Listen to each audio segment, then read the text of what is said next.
भाई जो गुरु वचन पे डट गए, कट गए फंद 84। नशा तथा जुआ निषेध, इसके अलावा मुसलमान धर्म में और किन किन बातों की सख्त हिदायत दी गई है जो आज 90% मुसलमान भी फॉलो नहीं कर रहे। और ये सारा का सारा ज्ञान उस कबीर परमेश्वर ने इस शैतान को दिया था 5 वेद देकर, लेकिन 5वां वेद इसने छुपा दिया, 4 वेद इसने ब्रह्मा को दे दिए, ब्रह्मा ने फिर ये नीचे दे दिए। कुछ काल ने आयतें उतार दी मुसलमान धर्म के नबियों पर। तो क्या क्या शिक्षाएं दी गई हैं एक नेक नागरिक बने रहने के लिए। सूर अल बकरा नंबर 2 आयत नंबर 219, शराब तथा जुए में बड़ी खराबी है, महापाप है। शराब और जुए में बड़ी खराबी है। परमात्मा बहुत नाराज होता है, सतगुरु बहुत नाराज होता है जो व्यक्ति शराब पीता है या जुआ खेलता है, क्योंकि इन जगहों पर शैतान का निवास है, काल निवास करता है इन जगहों पर। हमने महाभारत के राजा परीक्षित की कथा तो सुनी होगी ना, उसमें काल ने इन जगहों पर निवास करने की आज्ञा मान रखी है। तो जहां पर शराब का कारोबार होता है, शराब जहां पर पिलाई जाती है, जैसे दारू के ठेके, दारू की फैक्ट्रियां, बियर बार वगैरह, ये क्लब वगैरह, यहां पर शैतान का वास होता है। कब किसके साथ में झगड़ा हो जाए, कब कोई किसको गोली मार दे, लठ मार दे, कोई भरोसा नहीं। और जुआ, आजकल ये जो शेयर मार्केट है इसको जुआ कहते हैं, जुए का दूसरा नाम है शेयर मार्केट। तो सच्चे खुदा की सच्ची इबादत करने वाले भक्तों को शेयर मार्केट से दूर रहना चाहिए। ये एक रिस्क है, जुआ है ये, जुआ जहां पहले आप जी पैसे लगाते हैं और इस उम्मीद में कि मेरे पैसे घर बैठे बैठे डबल टिबल चौबल हो जाएंगे, और यदि पैसा डूब गया तो निराश होकर माथा पकड़ के बैठ जाओ, आत्महत्या कर लो, सुसाइड कर लो। तो ये जुआ है। ऐसी जगहों पर शैतान निवास करता है, तो भगत ने इन चीजों के आसपास भी नहीं होना चाहिए। दूसरा, ब्याज लेना पाप है। किसी भी धर्म के व्यक्ति के लिए ब्याज लेना पाप है। जो व्यक्ति ब्याज पे धंधा करता है या किसी की ब्याज पे मदद करता है, वो कभी भी अल्लाह को प्राप्त नहीं कर सकता, कभी भी सतगुरु की सच्ची भक्ति नहीं कर सकता। यदि कोई व्यक्ति आपसे उधार पैसे मांग रहा है, चाहे आपका रिश्तेदार है, चाहे कोई भी है, तो आपने विचार करना चाहिए कि वो मजबूर है, उसको जरूरत है, इसीलिए तो बेचारा तुमसे पैसे के लिए हाथ फैला रहा है।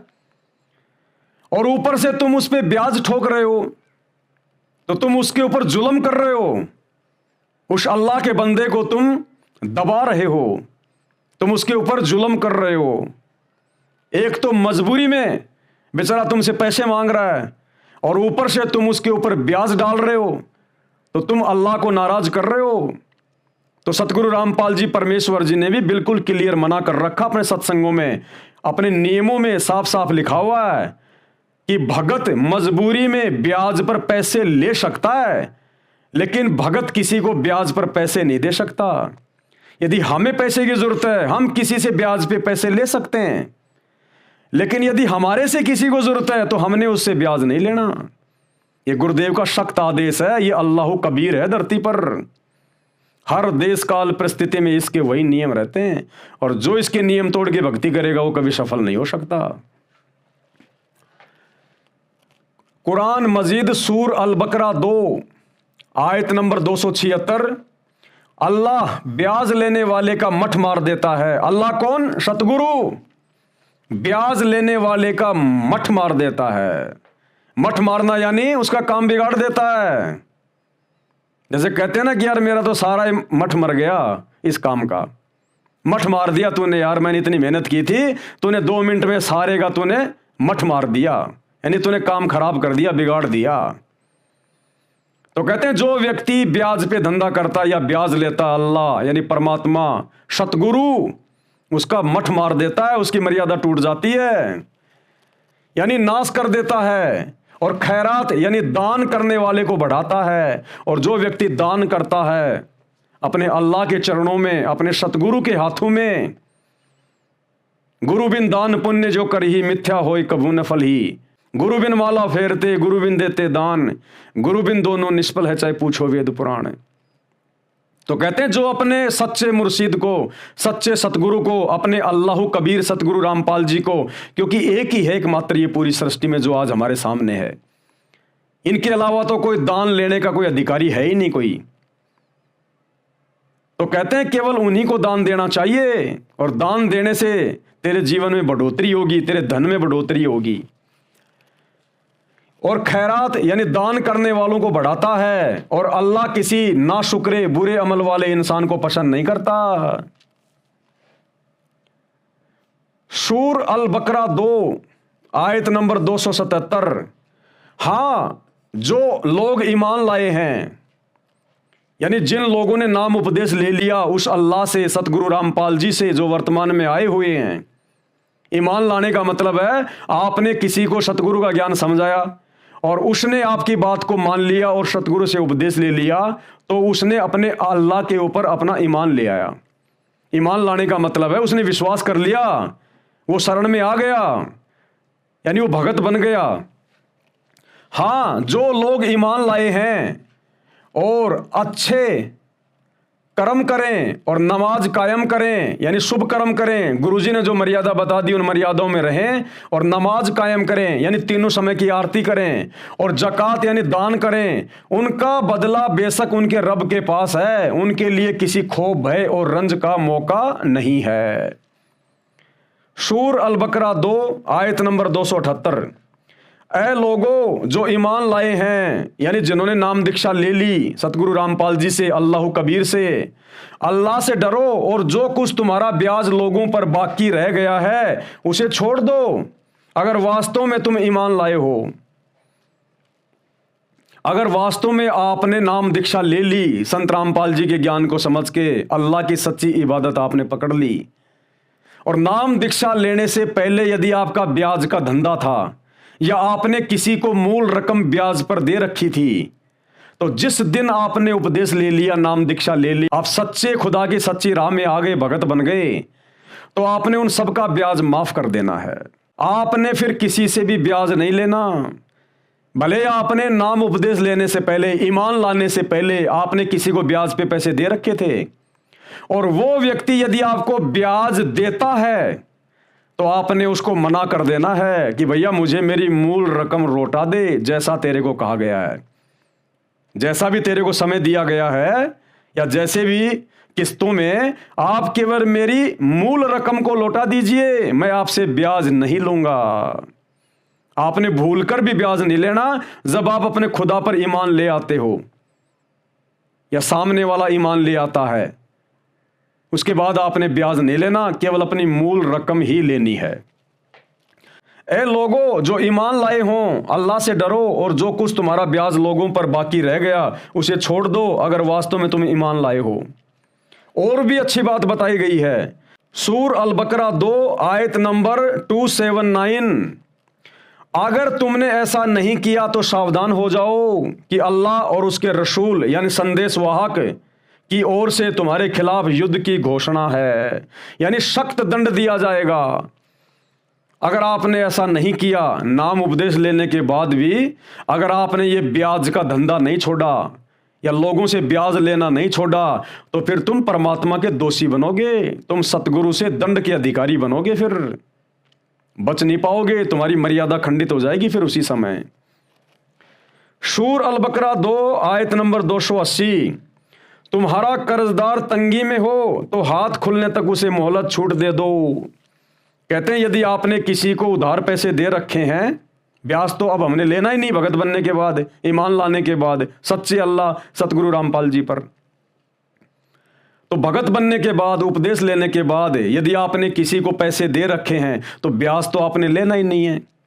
साथ में आपने जितने दिन की मोहलत दी थी, अगर उस समय पर वो पैसे नहीं लौटा पा रहा है मजबूरी वश, तो आपने उसके ऊपर दबाव नहीं देना है, बिल्कुल भी दबाव नहीं देना आपने। वो अल्लाह की आत्मा है, वो रूह है सतगुरु की, वो भी सतगुरु का बच्चा है। हम सब इसी अल्लाह की संतानें हैं। यदि हम उस पर दबाव डालेंगे वो दुखी होगा, परेशान होगा, हो सकता है वो कोई गलत रास्ता भी अपना ले, कहीं से चोरी करने की सोच ले, डाका मारने की सोच ले, उसके कर्म बिगड़ेंगे। हो सकता है तेरे दबाव डालने से वो आत्महत्या कर ले, तू परमात्मा का दोषी बन जाएगा। तो कहते हैं उपदेश लेने के बाद यदि आपने किसी से उधार पैसे लेने हैं तो आपने दबाव नहीं डालना। अगर वो तय समय पर पैसे नहीं दे पा रहा है तो उसकी हिम्मत बढ़ाओ कि भाई कोई बात नहीं, देख जल्दबाजी मत करना, आराम से दे देना, तू मेरे पैसों के लिए जल्दबाजी मत करना, बाकी की मैं कह नहीं सकता, तू आराम से देना भाई। उस पर दबाव नहीं डालना बिल्कुल भी, चाहे वो दे ना दे, आपने बिल्कुल दबाव नहीं डालना। और बार बार उसको टोकना भी नहीं है, क्योंकि उसको याद है, जो कर्जदार होता है वो कभी भूलता नहीं है, उसको शौपन में भी पैसे लौटाने की बातें याद आती हैं। और इससे बढ़कर गुरुदेव भगवान ने फिर बताया, अगर तुम उसकी हालत को देखकर अगर तुम दान कर दो, माफ कर दो, तो इससे तो अल्लाह बड़ा प्रसन्न होगा, गुरुजी बड़े प्रसन्न होंगे कि देख कितनी दयालु आत्मा है। अपने नुकसान की चिंता नहीं इसको, इस बात की चिंता है कि सामने वाला कहीं कोई गलत कदम ना उठा ले बेचारा, इन पैसों के कारण कहीं दिन रात वो चिंता में ना रहे, फिर भक्ति क्या करेगा वो, दिन रात तो उसको ये चिंता बनी रहेगी। तो गुरुदेव कह रहे हैं अगर कोई ज्यादा ही अगर कोई तंगी में है, तुम्हें पता है उसके हाले जीवन का, तो कहते हैं तुम दान कर दो, अपने गुरुदेव के ऊपर छोड़ दो कि ये परमेश्वर मैंने तो आपकी राह में आपके चरणों में दान कर दिए, ये कभी लौटाएगा तो ठीक है, अन्यथा मैं कभी इसको नहीं कहूंगा। फिर परमात्मा बड़ा प्रसन्न होता है।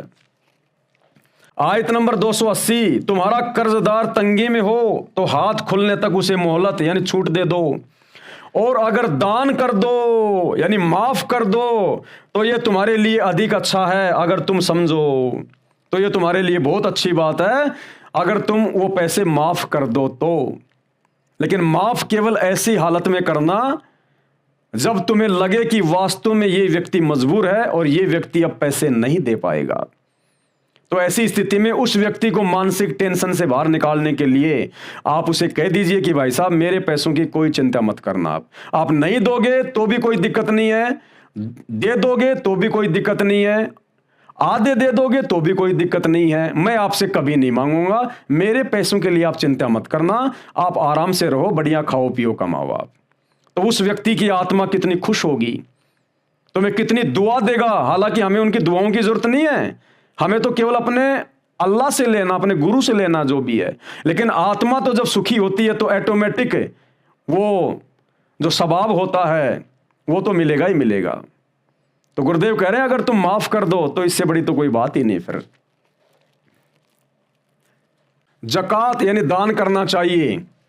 सूर अल बकरा 2 आयत नंबर 261, जो लोग अपना माल यानी धन अल्लाह के मार्ग में खर्च करते हैं, यानी अपने सच्चे सतगुरु को दान करते हैं, अपने सुपात्र सतगुरुदेव भगवान को जो लोग दान करते हैं, ज्योति करवाते हैं, पाठ करवाते हैं, खुला दान देते हैं अपने गुरु को, जो लोग अपना माल अपना धन अल्लाह के मार्ग में खर्च करते हैं, उनके खर्च की मिसाल ऐसी है जैसे एक दाना बोया जाए उससे 7 बालें निकलें और हर बाल में 100 दाने हों। इस तरह अल्लाह जिसके कर्म को चाहता है बढ़ोतरी प्रदान करता है, वह समाई वाला भी है और सर्वज्ञ भी है। अब यहां पर ये मस्जिदों में जाकर मुल्ला मौलवियों को या मंदिरों में जाकर पुजारियों को दान करने की बात नहीं हो रही है, ये दान अल्लाह को करने की हो रही है। और अल्लाहु कबीर वो सच्चे मुर्शिद के रूप में धरती पे आता है। वो अल्लाह मंदिरों में नहीं बैठता, वो मस्जिदों में नहीं बैठता, वो जानवर नहीं है जो मुल्ला मौलवियों ने या पंडितों ने उसको रस्सियों से मंदिरों में मस्जिदों में बांध रखा होगा, केवल वही मिलेगा। वो तो कण कण में है और संत रूप में धरती पर आया हुआ है, सतगुरु रामपाल जी के रूप में। इस अल्लाह को वर्तमान में दान करने की बात हो रही है। इस अल्लाहु कबीर सच्चे रहनुमा सतगुरु रामपाल जी के अलावा इस पूरे ब्रह्मांड में वर्तमान में कोई दान लेने का अधिकारी नहीं है। अगर आप किसी अन्य को दान दे रहे हैं, मंदिर में, मस्जिद में, चर्च में, गुरुद्वारों में, मुल्ला मौलवियों को, पंडितों को, नकली धर्मगुरुओं को, आप अल्लाह के दोषी हो रहे हैं, क्योंकि वो कुपात्र हैं, कुपात्र। वो आपके दान धर्म का कभी भी सदुपयोग नहीं कर सकते, और यदि आपके धन का दुरुपयोग हुआ तो फिर नुकसान आपको भी उठाना पड़ेगा। परमेश्वर बताते हैं कि एक व्यक्ति ने एक भिखारी की झूठी कहानी पर आत्म विभोर होकर उसको 100 रुपए दे दिए। बाकी दिन वो भिखारी आधा बोतल पीता था, उस दिन पूरी बोतल ले आया। ज़्यादा नशा हो गया, घर पर आकर उसने बच्चों के साथ में मारपीट कर दी, ज़्यादा मारपीट कर दी। उसकी पत्नी अपने 2 छोटे छोटे बच्चों को लेकर कुएं में कूद गई। उस महाशय के 100 रुपए के दान ने जो आंख बंद करके दे दिया, उसने कुपात्र को दे दिया। उस 100 रुपए के दान ने एक परिवार को तबाह कर दिया। तो वर्तमान में इस पूरी पृथ्वी पर, पूरी कायनात में वो अल्लाह अकबर ही है जिसको दान करना चाहिए। और वो अल्लाह अकबर वर्तमान में सतगुरु रामपाल जी के रूप में धरती पे प्रकट है। उनके बेटा बेटी को भी दान नहीं करना चाहिए, यानी सतगुरु रामपाल जी के बेटा बेटी भी सुपात्र नहीं है, उनके रिश्तेदारों को भी दान नहीं करना चाहिए। केवल अपने गुरु के हाथों में दान देना चाहिए, तब जाकर आपका दान सही ठोर ठिकाने लगेगा और तब उसके बदले में गुरुदेव भगवान आपको अनंत गुना देंगे। जैसे एक गेहूं का बीज जमीन में डाला जाता है, वो एक बाल बन के खड़ा होता है और एक बाल में 100 दाने होते हैं। तो यदि सच्चे सतगुरु को दान किया जाएगा, सुपात्र को, अल्लाह कबीर को, तो वो दान आपका फलेगा। जो लोग अपना माल यानी धन अल्लाह के मार्ग में खर्च करते हैं, उनके खर्च की मिसाल ऐसी है जैसे एक दाना बोया जाए, उसे 7 बालें निकलें और हर बाल में 100 दाने हों। इस तरह अल्लाह जिसके कर्म को चाहता है बढ़ोतरी प्रदान करता है। वह सफाई वाला भी है और सर्वज्ञ भी है, सब कुछ जानने वाला है। सूर अल बकरा 2 आयत नंबर 262। जो लोग अपना माल यानी धन अल्लाह के मार्ग में खर्च करते हैं और खर्च करके फिर एहसान नहीं जताते, न दुख देते हैं, उनका बदला उनके रब के पास है और उनके लिए किसी रंज यानी चिंता तथा खौफ यानी भय का मौका नहीं है। यानी उसको कोई चिंता तथा भय की आवश्यकता नहीं है। परमात्मा उनकी रक्षा करता है, धन भी वृद्धि करता है। यानी अपने सच्चे मुर्शिद, सच्चे सतगुरु अल्लाह कबीर को दान करने के बाद जो व्यक्ति कहीं उसका जिक्र नहीं करता है मान बढ़ाई के लिए कि मैंने इतना दान कर दिया, मैंने इतनी ज्योतियां करवा दी, मैंने इतने पाठ कर दिए, मैंने खुला पाठ करवा दिया, मैंने इतने रुपए दान में दे दिए, कहते हैं उसका सारा धन बेकार चला जाएगा, सारा दान उसका निष्फल हो जाएगा। अगर इस हाथ से दान कर रहे हो, इस हाथ को पता भी नहीं चलना चाहिए। अगर आपने दान करके 20 जगह यदि आपने उसका बखान कर दिया कि मैंने इतना दान कर दिया, तो कहते हैं तेरा वो लिया दिया सब कुछ समाप्त हो जाएगा। तूने दान जो किया है, तूने अपने मोक्ष के लिए किया है, दुनिया के लिए नहीं किया। तूने अपने संकटों को, अपने आपत्तियों को टालने के लिए किया है। उस दान करने से तेरे दुख टलेंगे, दुनिया के नहीं टलेंगे। तो फिर दिखावा किस बात का, अहंकार किस बात का? जो लोग दान धर्म करके अहंकार करते हैं, दिखावा करते हैं, उसका बखान करते हैं, सतगुरु उनसे नाराज होता है, उनका दान कभी सफल नहीं होता। जो गुरु बचन पे डट गए, कट गए फंद 84 के, कट गए फंद 84 के, कट गए फंद 84 के।